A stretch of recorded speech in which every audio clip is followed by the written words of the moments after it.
Vextar stood on the bridge of the Dominion's edge, watching the stars through the massive viewing screen. His crystalline skin caught the light from distant suns, making him glow with a pale blue radiance. Like all Corvins, he was tall and graceful, with long limbs and a face that showed no emotion. His people had ruled the galaxy for 3,000 years. They were perfect. They were unstoppable. The ship's captain, Mordek, approached with measured steps. His thoughts touched Vextar's mind through their telepathic link. The touch felt cold and efficient, as all Corvin communication did. Intelligence Officer Vextar, we have reached the target system. Initial scans are complete. Vextar nodded and walked to his station. The data streams flowed directly into his consciousness. The system had a yellow star, much like thousands of others the Empire had conquered. 8 planets orbited the star, but only the third one mattered. It was blue and green, covered in water and land. Life readings showed a primitive species had claimed it as their home. What do they call themselves? Vextar asked, though he already knew the answer from the data. Humans. They call their world Earth. Their technology is crude. They have barely learned to travel between stars. Our scouts report maybe 50 ships in their entire fleet. Their weapons are simple projectiles and basic energy beams. Vextar studied the information more carefully. The humans had spread to a few nearby systems, building small colonies on dead worlds.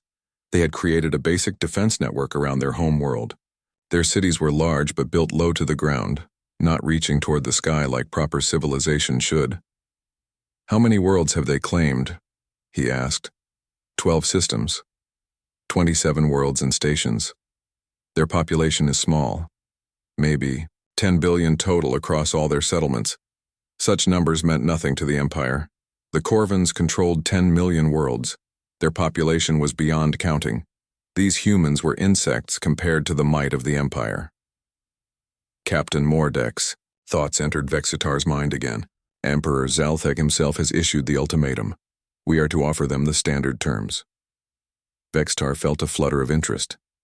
The Emperor rarely paid attention to such minor conquests. Most primitive species were handled by local fleet commanders. For Zaltheg to take personal interest meant something about these humans had caught his attention.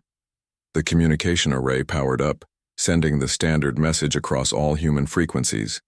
The words were the same ones spoken to 1,000 species before. Primitive inhabitants of this system, you have been found by the Corvin Empire. Your worlds now belong to us. Submit to our rule, and you will be allowed to serve. Resist and face total destruction. You have one of your days to decide. Vextar had seen this moment many times. Most species immediately surrendered when they realized what they faced. Some tried to negotiate for better terms. A few foolish ones attempted to hide or run. None had ever simply refused. The humans took 18 hours to respond. When their message came through, it was broadcast on an open channel so all the fleet could hear. The voice belonged to a human male, speaking calmly and clearly. I am Taemin, Commander of Earth Defense Forces. We have received your ultimatum. We respectfully decline. Earth and her children will remain free. If you wish war, you will have it. Silence filled the bridge. Vextar felt the shock ripple through the telepathic network that connected all Corvin minds on the ship. In 3,000 years of conquest, no species had ever given such a response. There was no fear in the Wa. Human's voice, no anger. Just a simple statement of fact.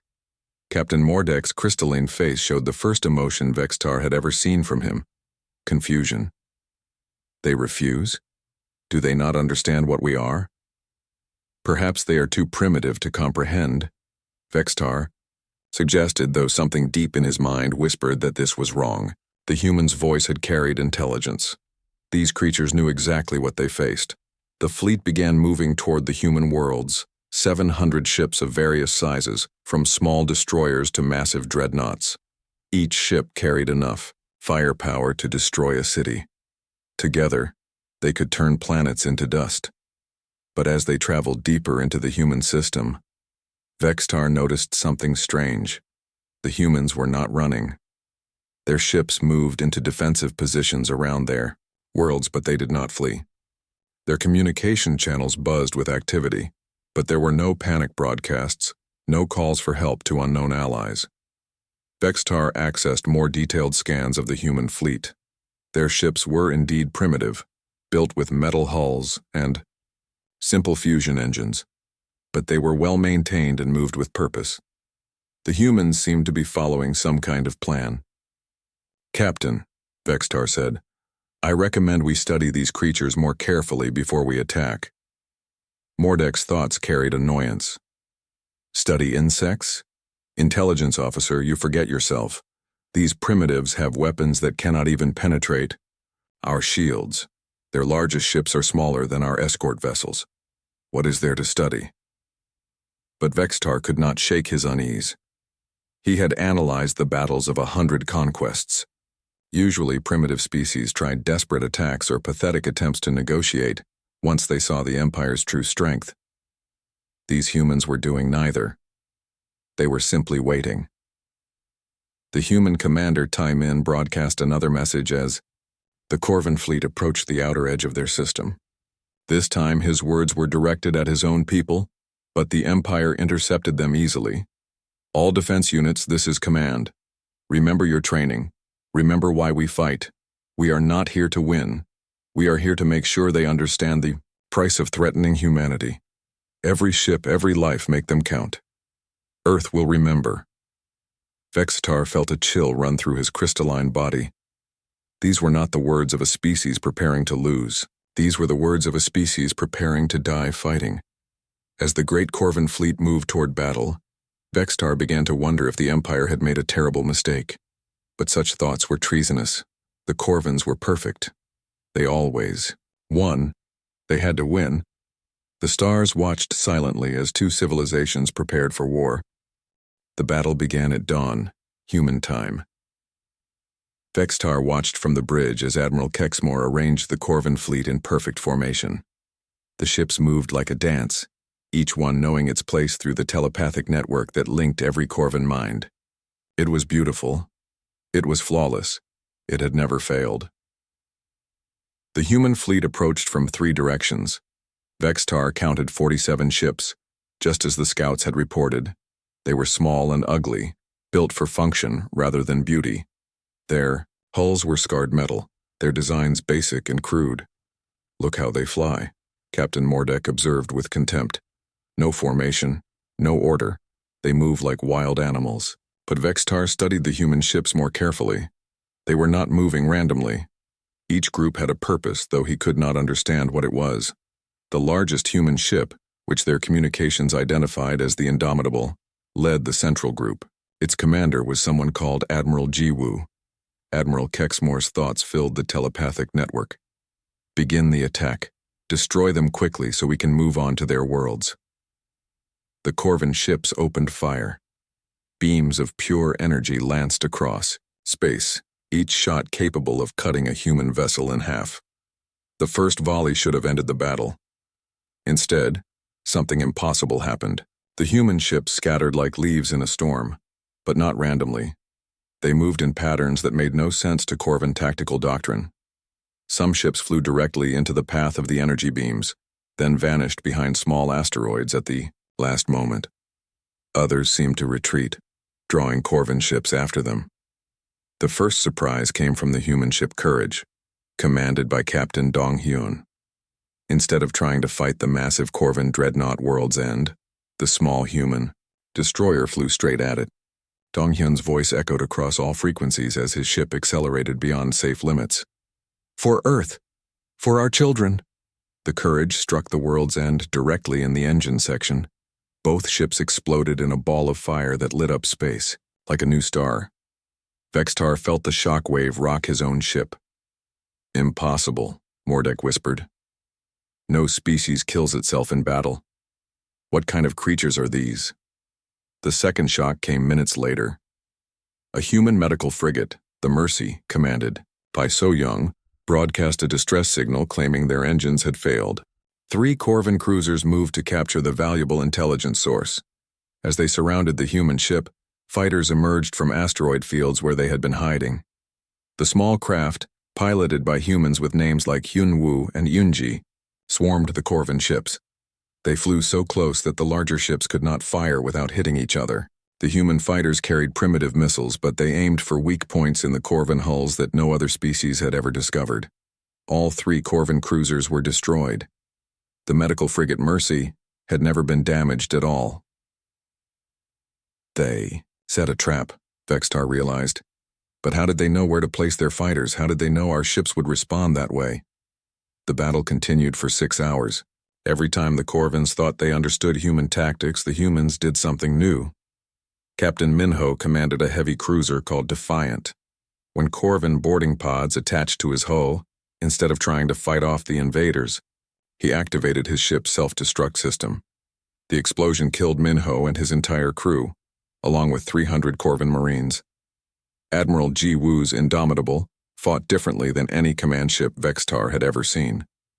Instead of staying safely behind her fleet, she led from the front. Her ship took terrible damage, but she kept fighting.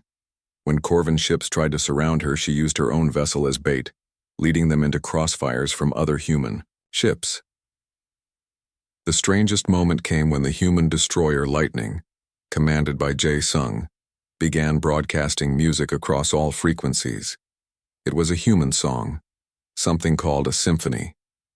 The beautiful sounds filled space even as the ship fought desperately against overwhelming odds. "Why do they play music while they die?" Mordek asked. Vextar had no answer. Nothing in Corvin experience prepared them for an enemy that faced death with art and beauty. The end came suddenly. The last human ship, a small frigate called Hope, was surrounded by a dozen Corvin vessels. Its captain, a human named Kyung Min, could have surrendered. The ship was too damaged to fight or run. Instead, Kyung Min rammed his ship into the Corvin flagship Eternal Victory. The collision destroyed both vessels and killed Admiral Kexmore himself. When the battle was over, space was filled with wreckage.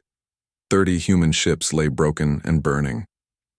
But next to them drifted the remains of 200 Corvin vessels, including 4 dreadnoughts and the fleet flagship.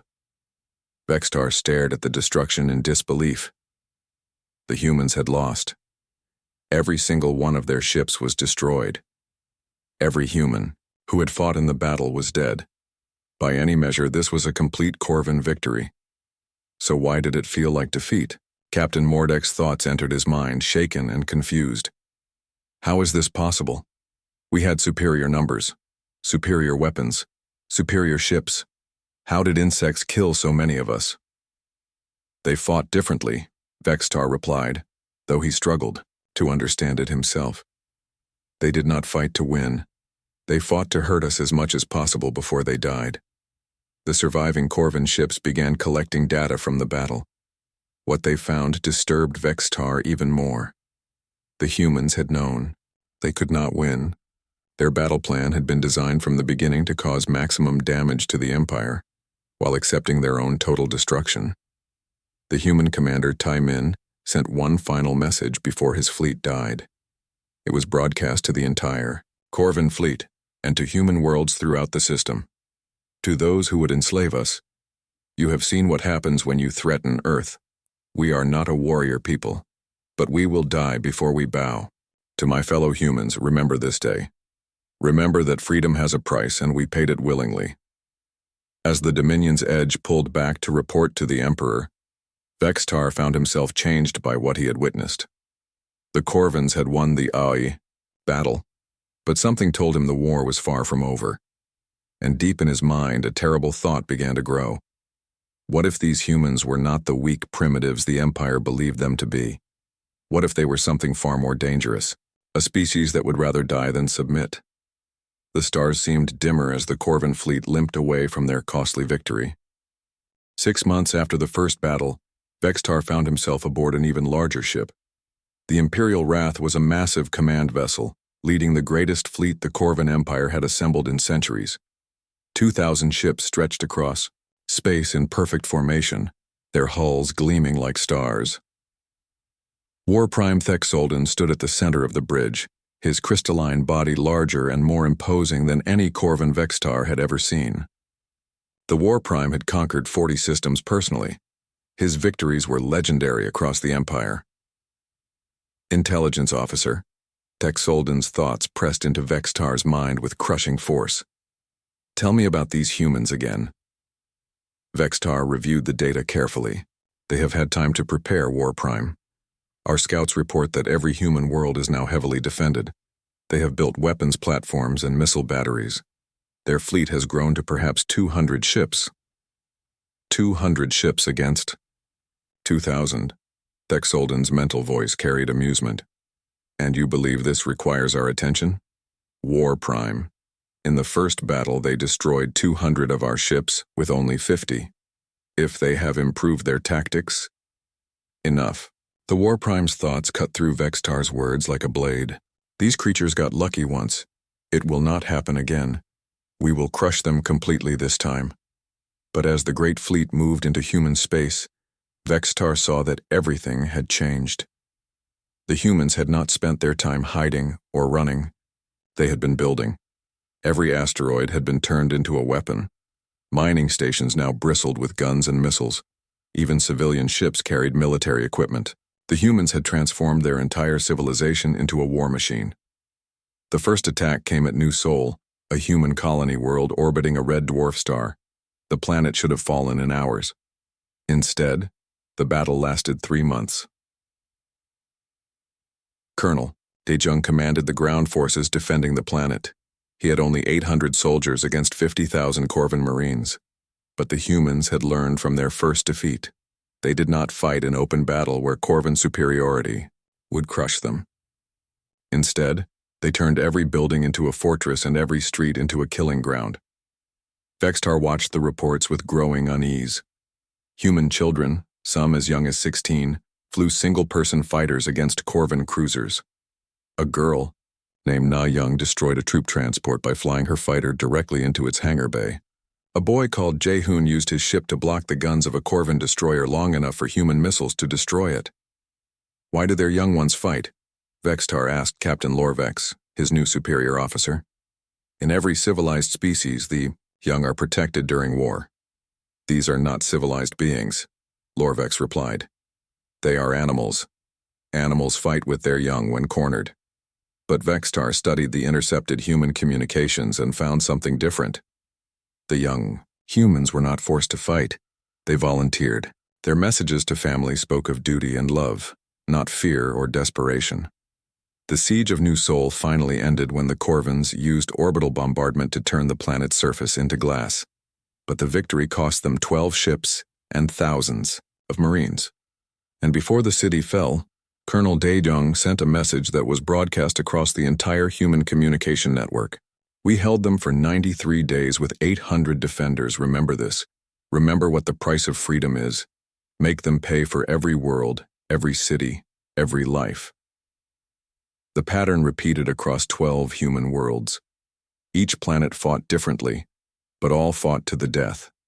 On New Busan, human engineers led by Chan Wu and Su Jin had built underground tunnels connecting every major city. When the Corvans took the surface, the humans continued fighting from below. On the mining world of New Jeju, the humans had rigged every valuable installation with explosives. When defeat became certain, they destroyed everything rather than let the Empire claim it. The planet became worthless, its resources buried under radioactive ruins. The most disturbing discovery came when Corvan forces captured Dr. Hyo Jung, a human scientist working on New Gwangju. Under interrogation, she explained something that shook Vextar to his core. You think this is about territory, she told her captors. You think we fight because we want to keep our worlds. You're wrong. We fight because you threatened our children. You demanded we kneel. Some things are worth more than life. The Second Human War lasted 18 months and cost the Empire nearly half its fleet. Every major battle was a Corvan victory. Every human world eventually fell, but each victory came at a price that would have been unthinkable against any other species. The humans had also been learning. Ships commanded by officers like Admiral Ye Jin and Captain Wan Shik used new tactics that seemed to come from nowhere. They attacked in swarms like insects overwhelming larger prey. They used their smaller ships as weapons, ramming them into Corvan vessels at critical moments, Most disturbing of all, they seemed to understand Corvan psychology better than the Corvans understood human behavior. General Wu Jin led attacks that specifically targeted command ships, knowing that losing telepathic coordinators would throw entire Corvan fleets into confusion. But it was the human civilians who truly mystified Vextar. On every world, ordinary, people fought alongside soldiers, teachers became snipers, doctors built bombs, farmers turned their equipment into weapons. Defense Minister Jin sent a message to all human worlds just before the final battle for Earth began. My fellow humans, we have lost every world, every colony, every station, but we have not lost. Every Corvan ship we destroyed carried 100 of their finest soldiers. Every battle we fought taught us how to hurt them more efficiently. Now they come to Earth, but they come wounded and afraid. Show them why they were right to fear us. As the great Corvan fleet approached Earth, Vextar realized that something fundamental had changed. The Empire had achieved total victory. Every human world outside Earth was now ash and ruin. The human fleet was reduced to perhaps 50 ships, defending their homeworld. But the Corvan Empire was no longer the force it had been. Ships limped through space with skeleton crews. Entire fleets had been destroyed, conquering meaningless rocks. The great war machine that had ruled the galaxy for 3,000 years was broken and bleeding. We have won, War Prime Thexolden announced to the fleet. One final battle and these creatures will be extinct. Vextar looked at the blue and green world growing larger on the viewing screen. Something in its peaceful beauty made him feel cold. The humans had prepared for 2 years while fighting a losing war. What had they been building while their worlds burned? Soon, he thought, they would find out. And somehow, Vexitar suspected that the real war was just beginning. The final assault on Earth began on a Tuesday, human time. Vextar had spent weeks studying intelligence reports, and what he found filled him with dread. While the Empire had been conquering human worlds, the humans had not been idle. Dr. Kang Day led a team of scientists who had done the impossible. They had taken apart every piece of Corvan technology they could capture, not to copy it, but to find its weaknesses. Research coordinator Sun He had organized teams across dozens of hidden facilities, all working on the same goal: how to kill Corvans more efficiently. War Prime, Vextar reported to Thexolden. The humans have developed new weapons. Our captured soldiers report devices that disrupt our telepathic links. Thexolden's mental voice carried anger and disbelief. Impossible. Our mind links are natural abilities. No technology can affect them. But the reports kept coming. Human forces led by Commander Seok Jin had used some kind of broadcasting device during the battle for New Incheon. Corvan ships had suddenly lost coordination, their perfect formations, breaking apart as telepathic communication failed. Engineer Ji Young had built something even more troubling: ships that fought in groups of 20 or 30, moving like a flock of birds. When Corvan fleets tried to target individual ships, the humans scattered. When the Corvan spread out to chase them, the human ships swarmed back together to destroy isolated targets. They're learning faster than we are, Vextar realized as he studied battle recordings. Every time we adapt to their tactics, they change again. The most disturbing reports came from Corvan ground forces. Captain Mortek had led Marines in the conquest of New Daegu. His soldiers were veterans of 100 battles, but they came back changed, broken. The humans fight without fear, Mortek reported. Not brave without fear, actually without fear. They charge our positions laughing. They sing while they die. Our soldiers are starting to refuse combat missions. Special Operations Captain Bo Young had developed something the galaxy had never seen before: psychological warfare designed specifically for Corvan minds. Her teams would broadcast sounds and images that somehow triggered panic in Corvan soldiers. Veteran troops who had conquered star systems fled from human positions. Weapon specialist Tae Young had created devices that went beyond simple killing. They were designed to terrorize. Corvan survivors reported human weapons that made no sound when they fired, that killed silently from impossible distances.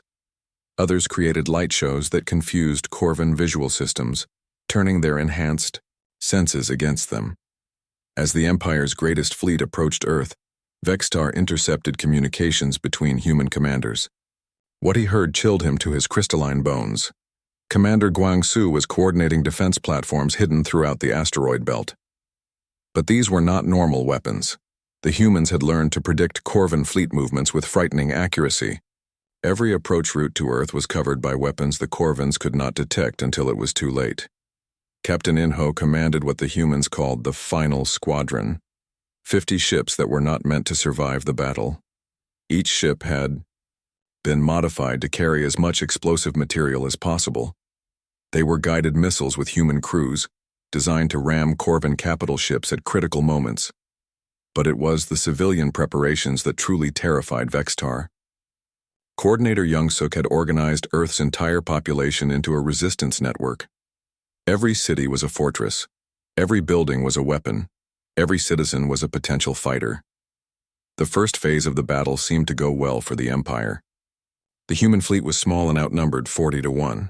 But as Corvan ships pushed through the outer system, the trap began to close.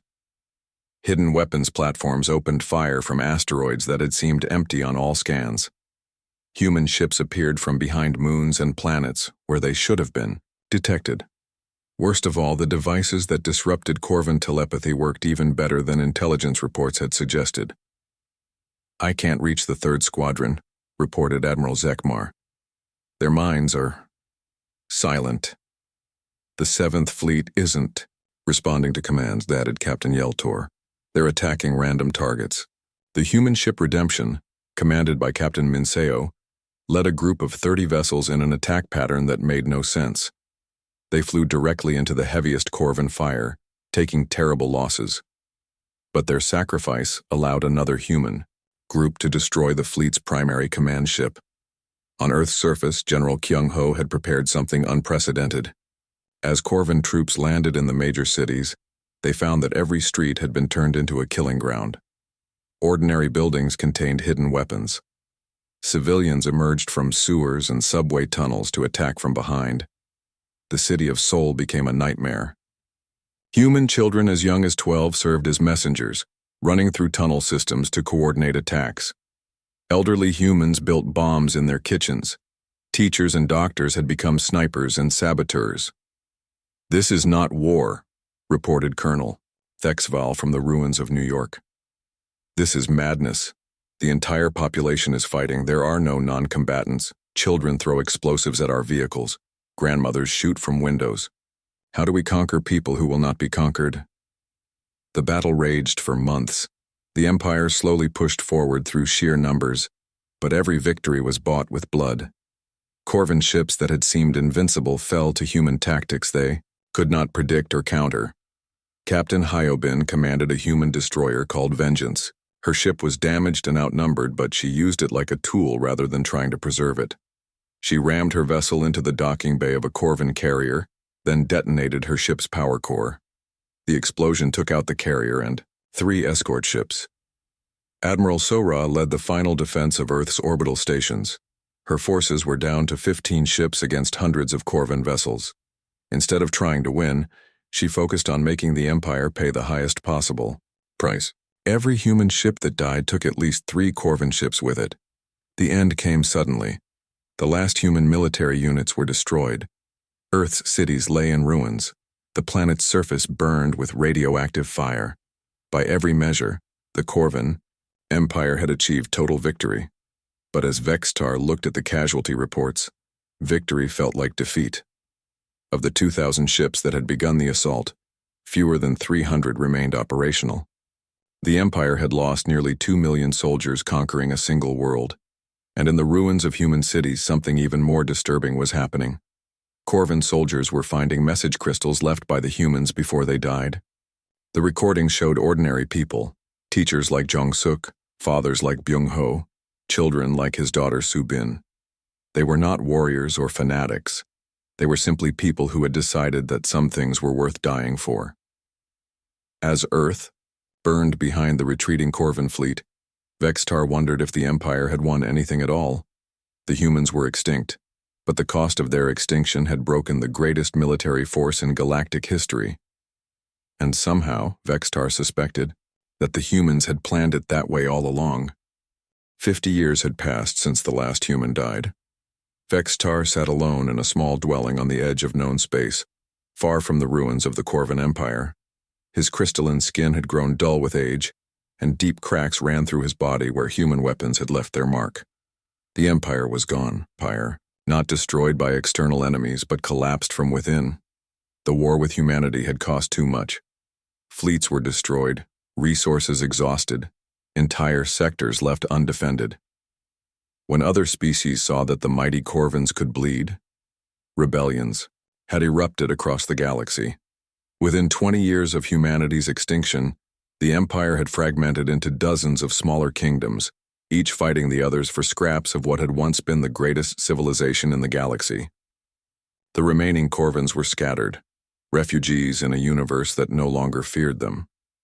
Vextar had spent decades studying what remained of human civilization. He had been assigned to understand how such a primitive species had nearly destroyed a galactic empire. What he found in the ruins of human worlds haunted him more than the war itself. The humans had known. Hidden archives maintained by humans like archivist Sang-Woo and historian Mi-Young revealed the truth. Humanity had discovered the Corvan Empire decades before first contact.